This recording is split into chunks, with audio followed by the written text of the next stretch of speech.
Calls are intensifying for Jamaica to consider granting menstrual leave to women and girls who need it the most. This amidst mounting concerns about challenges faced by women and girls during their cycle each month and the lack of female sanitary products in schools, businesses, and the workplace. Kelesha Williams was at the International Beauty Expo at the National Arena today.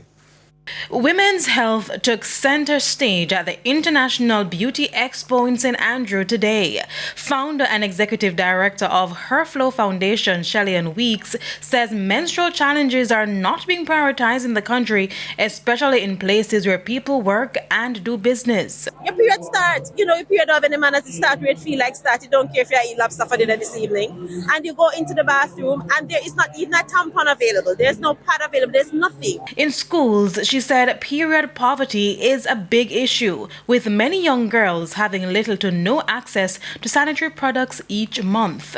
While Her Flow Foundation is currently working on a pilot project with the government to address it.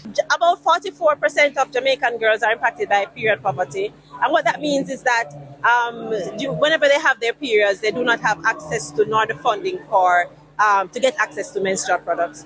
And that can have different, results. It can impact the way they attend school. Some of them stay home from school. Some of them use alternative measures to manage their periods that can open them up to infections and other challenges. She says the country still has a far way to go, pointing to several other countries who have drafted policies on menstrual leave for women who continue to suffer during menstruation.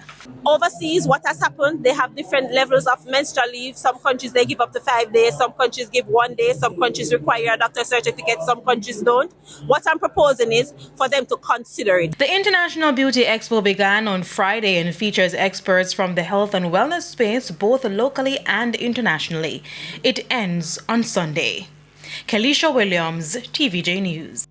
And it's time now for a break, but stay with us. International news and sports when we return.